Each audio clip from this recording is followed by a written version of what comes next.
La madrugada del 12 de noviembre de 1976, alrededor de las 1:45 horas, 3 soldados de la base aérea de Talavera La Real, en Badajoz, protagonizaron uno de los encuentros con entidades no humanas más perturbadores y documentados de la historia militar española. La base aérea de Talavera La Real es una instalación militar situada a 15 kilómetros de Badajoz, en pleno corazón de las Vegas Bajas del Guadiana. Comenzó a funcionar en 1953 como escuela de reactores. Es una base de alto nivel de seguridad, con perímetro vallado, torres de vigilancia y protocolos estrictos de control de acceso. Aquella madrugada, 2 soldados rasos estaban de guardia en la zona de combustible: José María Trejo Zamora y Juan Carrizosa Luján. Cada uno ocupaba una garita de vigilancia separadas entre sí por unos 60 metros. El aire era frío. El cielo estaba despejado. Todo transcurría con normalidad hasta que, sin previo aviso, ambos soldados comenzaron a escuchar un ruido extraño. Al principio parecían interferencias radiofónicas, como estática descontrolada. Pero rápidamente el sonido cambió. Se convirtió en un silbido agudo, penetrante, insoportable. Un chirrido metálico que perforaba los oídos y hacía vibrar los huesos del cráneo. Trejo declaró posteriormente: «Era como si te metieran una aguja dentro del cerebro. No podías pensar, solo querías que parara». Carrizosa confirmó haber escuchado exactamente lo mismo. El sonido duró aproximadamente 5 minutos. Luego cesó de golpe. El silencio que siguió fue absoluto. Los 2 soldados, inquietos, salieron de sus garitas y se comunicaron entre ellos a gritos. ¿Habían escuchado lo mismo? Sí. ¿Sabían qué era? No. Entonces escucharon otro ruido. Ramas de eucalipto rompiéndose. Crujidos secos, como si algo pesado se moviera entre los árboles que bordeaban el perímetro de la base. Pensaron que alguien había violado la seguridad del recinto. Tal vez un intruso. Tal vez un grupo de civiles intentando acceder a la zona restringida. Alertaron al 3er soldado de guardia, José Hidalgo, que se encontraba en otro punto del perímetro con un perro pastor alemán. Hidalgo llegó corriendo con el animal. El perro estaba nervioso, inquieto, pero no ladraba. Solo gemía y retrocedía, como si sintiera algo que los humanos aún no percibían. El cabo de guardia, de apellido Pavón, fue informado de la situación. Ordenó una inspección completa del perímetro. Los 4 hombres, Trejo, Carrizosa, Hidalgo y Pavón, armados con subfusiles Z-62, comenzaron a recorrer la zona junto al muro que separaba la base de la carretera exterior. Iban con las armas cargadas y listas, las linternas encendidas, el perro adelante. Caminaron durante varios minutos sin encontrar nada. Entonces, sin aviso, el silbido agudo regresó. Más intenso esta vez. Más doloroso. Los 4 hombres se cubrieron los oídos instintivamente. El perro aulló y tiró de la correa intentando huir. El sonido duró entre 10 y 15 segundos. Luego se detuvo. Y en ese instante, una luz brillante apareció sobre ellos. No era la luz de un reflector. No era la luz de un avión.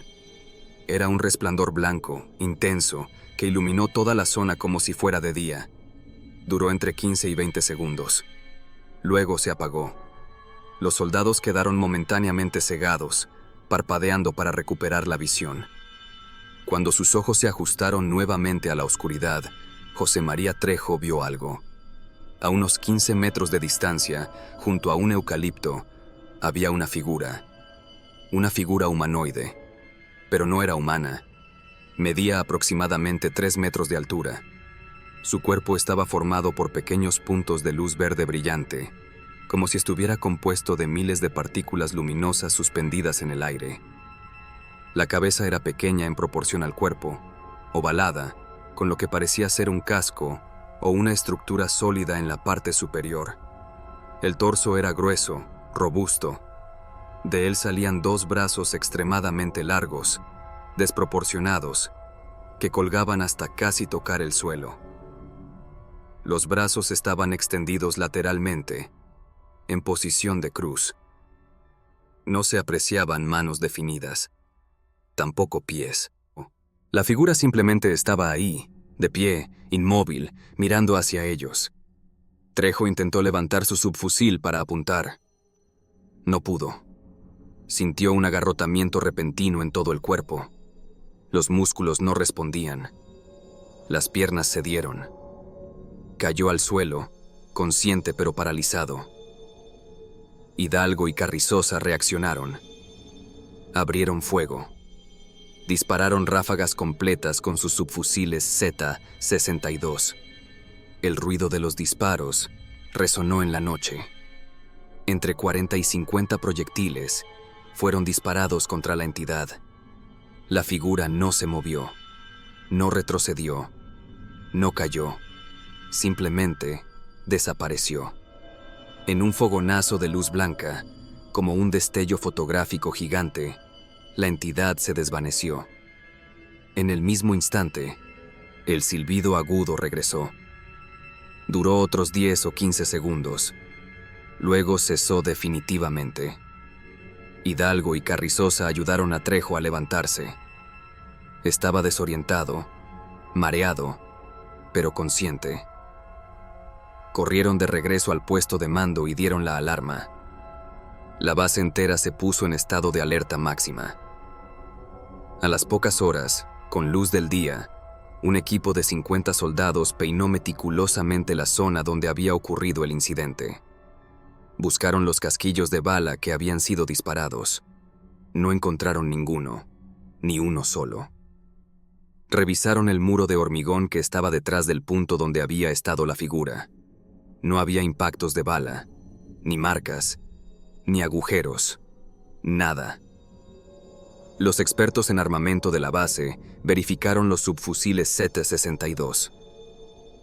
Confirmaron que habían sido disparados. Las armas mostraban signos claros de uso reciente: residuos de pólvora, desgaste en los mecanismos de disparo, calor residual en los cañones. Pero los proyectiles habían desaparecido. ¿Contra qué habían disparado? ¿Dónde estaban las balas? Nadie pudo responder. Días después del incidente, José María Trejo comenzó a experimentar síntomas extraños. Estaba en el comedor de la base cuando, sin previo aviso, se desplomó. Perdió el conocimiento. Fue trasladado de urgencia al Hospital Militar de Badajoz. Permaneció ingresado durante 25 días. Durante ese tiempo sufrió convulsiones inexplicables, episodios de ceguera temporal y estados de confusión profunda. Los médicos no encontraron causa orgánica para los síntomas. Posteriormente fue trasladado a un hospital militar en Madrid para estudios más exhaustivos. Permaneció allí un mes adicional. Durante ese periodo, estuvo 13 días en coma. Cuando despertó, no recordaba nada de lo ocurrido durante esos días. Trejo fue sometido a más de 60 interrogatorios por parte de oficiales militares, médicos, psiquiatras y agentes de inteligencia. Algunos intentaron convencerlo de que había consumido drogas. Otros sugirieron que había inventado la historia para ocultar algún tipo de falta disciplinaria. Trejo lo negó rotundamente. Se le realizaron análisis toxicológicos completos. Todos dieron negativo. No había drogas en su organismo. No había alcohol. Nada. El Ejército del Aire abrió un expediente oficial sobre el caso. Fue catalogado bajo la referencia de avistamientos en instalaciones militares. Sin embargo, el expediente fue cerrado rápidamente con la conclusión de información insuficiente. No se realizó una investigación profunda. No se interrogó formalmente a todos los testigos bajo protocolo estándar. El caso fue archivado. Décadas después, en los años 90, cuando el Ministerio de Defensa desclasificó múltiples expedientes OVNI, el caso de Talavera la Real salió a la luz pública. Los documentos confirmaban la existencia del incidente, los testimonios de los soldados y la falta de explicación oficial. El investigador español Juan José Benítez entrevistó a José María Trejo en varias ocasiones. Benítez incluyó el caso en varios de sus libros sobre fenómenos inexplicados. El testimonio de Trejo nunca varió. Mantuvo su versión durante más de 40 años. En 2017, periodistas e investigadores de fenómenos anómalos viajaron a Badajoz para entrevistar nuevamente a Trejo, ya anciano. El hombre, visiblemente emocionado, ratificó todo lo declarado en 1976. «Yo sé lo que vi», dijo. «Aquello no era humano, no era de este mundo. Y disparamos contra ello. Disparamos y las balas desaparecieron». Vicente Juan Ballester Olmos, investigador escéptico que participó en la desclasificación de expedientes OVNI del Ejército del Aire, ofreció una explicación alternativa. Según Ballester, el incidente pudo haber sido un episodio de delirio alucinatorio por parte de un soldado con antecedentes psiquiátricos, unido a histeria contagiada, miedo y confusión. Sin embargo, no existen registros médicos que confirmen que Trejo tuviera antecedentes psiquiátricos previos al incidente. Y los otros 3 soldados también vieron la entidad. No fue una alucinación individual, fue un avistamiento colectivo. Además, está el hecho inexplicable de los casquillos y proyectiles desaparecidos. Las armas fueron disparadas. Eso es un hecho verificado técnicamente. ¿Dónde están las balas? El caso Talavera La Real permanece sin resolución oficial. Es uno de los encuentros cercanos con entidades no humanas más perturbadores documentados en España. Un encuentro que ocurrió dentro de una base militar de alta seguridad, con testigos múltiples, con evidencia física de disparos realizados y con consecuencias médicas graves para uno de los testigos principales. Hasta hoy, mantiene que aquella madrugada del 12 de noviembre de 1976, él y sus compañeros se enfrentaron a algo que no debería existir. Y que cuando abrieron fuego, las balas simplemente desaparecieron en el aire, como si la entidad no estuviera hecha de materia sólida, o como si perteneciera a una realidad donde las leyes físicas que conocemos no aplicaban. La base aérea de Talavera, La Real, sigue operativa. Los soldados siguen montando guardia en las mismas zonas donde ocurrió el incidente. Pero entre los veteranos de la base, existe una regla no escrita que nadie menciona abiertamente. Si escuchas un silbido agudo en medio de la noche, no salgas solo. Y si ves luces donde no deberían estar, no intentes investigar. Porque hay cosas en esa base que el ejército nunca explicó y que tal vez nunca podrá explicar.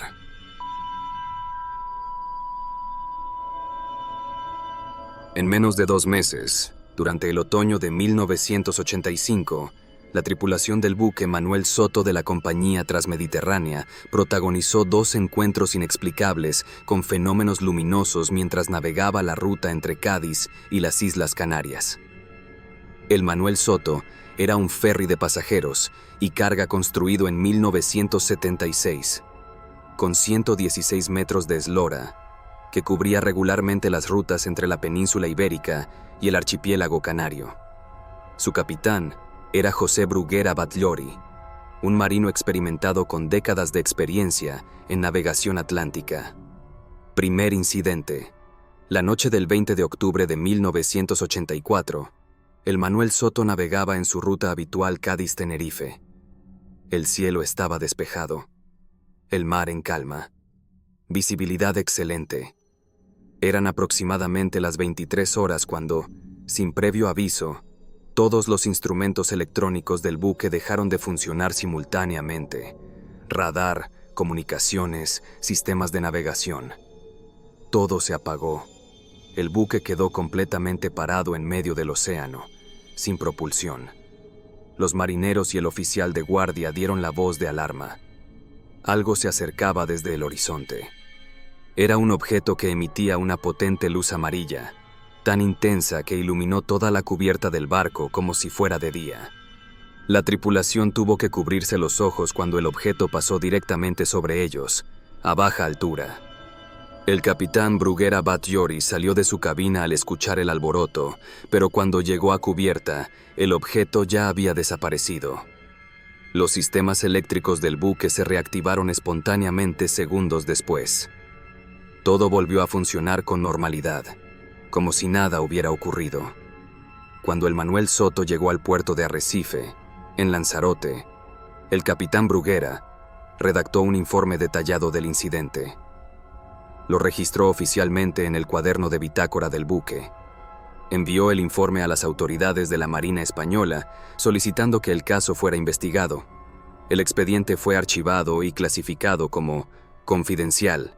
No hubo investigación pública. El caso permaneció oculto durante más de una década. Segundo incidente. La madrugada del 23 de diciembre de 1985, apenas 2 meses después del primer incidente, el Manuel Soto cubría nuevamente la ruta Cádiz-Arrecife. El capitán José Bruguera Batllori estaba al mando. Eran las 3:10 de la mañana. La noche era clara, despejada, sin nubes.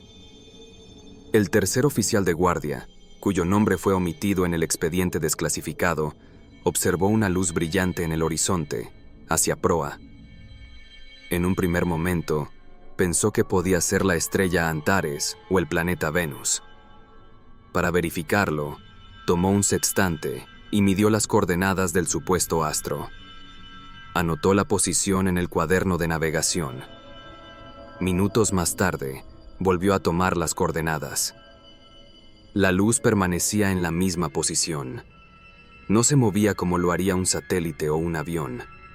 Parecía estar estática, suspendida sobre el horizonte marino. Entonces, 15 minutos después de la primera observación, la luz se desplazó súbitamente hacia el buque, a gran velocidad. El timonel, que vigilaba la proa desde el puente de mando, gritó alertando a la tripulación. La luz brillante que habían creído que era un astro se elevaba rápidamente en el cielo, acercándose al barco. En cuestión de segundos, el objeto llegó al cenit del buque, quedando suspendido directamente sobre la embarcación. Desde esa posición, el tercer oficial pudo distinguir la silueta aproximada del objeto. No era un avión. No era un helicóptero. La forma no se correspondía con ninguna aeronave conocida. El objeto presentaba una luz blanca central muy intensa. Otra luz roja, más débil, próxima a la primera, y otra luz blanca más separada. Las luces no parpadeaban. Eran constantes, fijas. No se escuchó ningún ruido, ningún zumbido de motores, ningún sonido de turbinas o rotores. Solo silencio absoluto sobre el océano nocturno.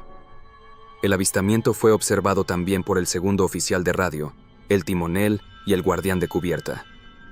4 testigos confirmaron lo mismo. El objeto permaneció sobre el buque durante varios minutos. Luego, sin previo aviso, se alejó a gran velocidad en dirección sur, hacia el océano abierto, y desapareció en el horizonte. El capitán Bruguera Batllori redactó un segundo informe oficial. Lo incluyó en el cuaderno de bitácora. Remitió copias a la Armada Española y al Mando Aéreo de Canarias. El vicealmirante segundo jefe de Estado Mayor de la Armada remitió al general segundo jefe de Estado Mayor del Aire una fotocopia literal del diario de navegación del buque, solicitando análisis e investigación del incidente. El Mando Aéreo de Canarias, con sede en Gando, Gran Canaria, inició una investigación interna. Se solicitó información a todas las unidades militares dependientes en la zona, bases aéreas, estaciones de radar, control de tráfico aéreo.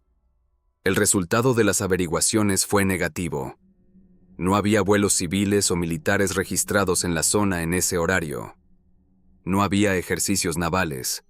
No había lanzamientos de misiles desde submarinos, explicación que se había utilizado en otros casos canarios de los años 70.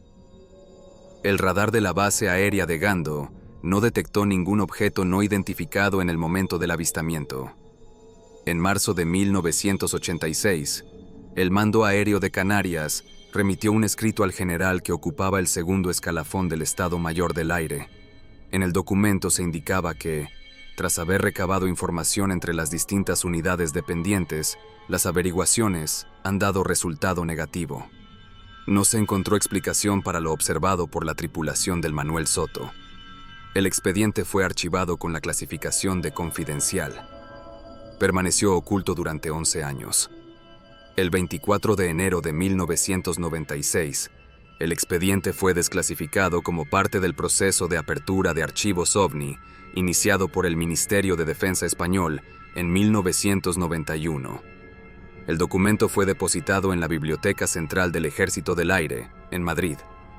En 2016, el Ministerio de Defensa digitalizó los 80 expedientes OVNI desclasificados y los publicó en la Biblioteca Virtual de Defensa, accesibles al público. El caso del buque Manuel Soto es el expediente número 851.223. Consta de varias páginas que incluyen fotocopia literal del cuaderno de bitácora del buque con las anotaciones del tercer oficial, informe del capitán José Bruguera Batllori, comunicaciones entre la Armada y el Ejército del Aire, informe de investigación del Mando Aéreo de Canarias. Todos los documentos confirman la veracidad del avistamiento y la imposibilidad de encontrar una explicación convencional. El caso del Manuel Soto es especialmente sólido por varias razones.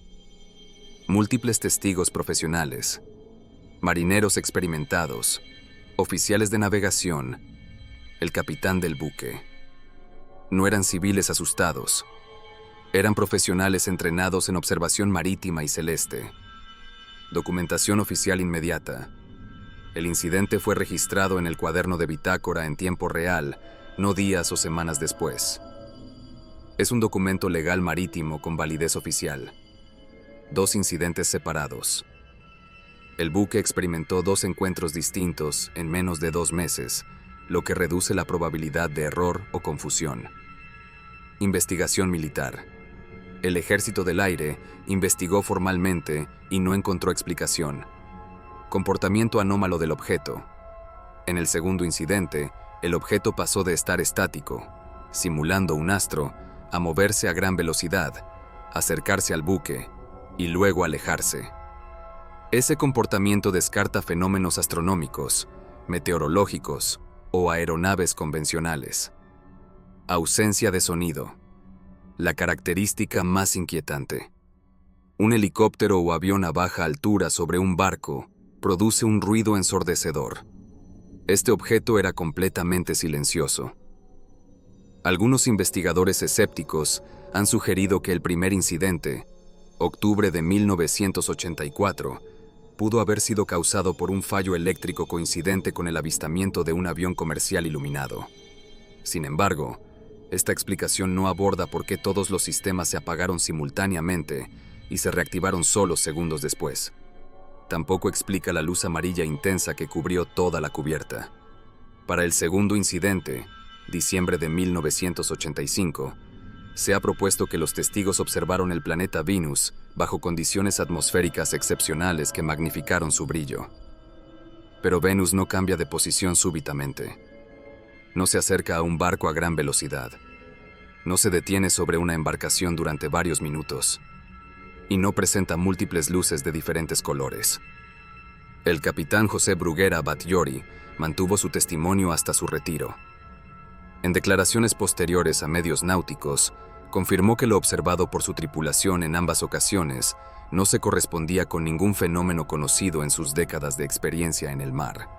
El Manuel Soto continuó operando para Transmediterránea hasta 1992, cuando fue vendido a la compañía italiana Moby Lines y rebautizado como Moby Fantasy. Navegó en el Mediterráneo durante varios años más antes de ser desguazado. Pero su nombre permanece en los archivos del Ministerio de Defensa español como protagonista de uno de los encuentros marítimos con fenómenos no identificados más documentados de la historia naval española. El expediente sigue abierto, sin explicación oficial, sin conclusiones definitivas. Solo el testimonio de marineros profesionales que vieron algo sobre el océano Atlántico que no debería haber estado ahí y que, hasta el día de hoy, nadie ha podido identificar.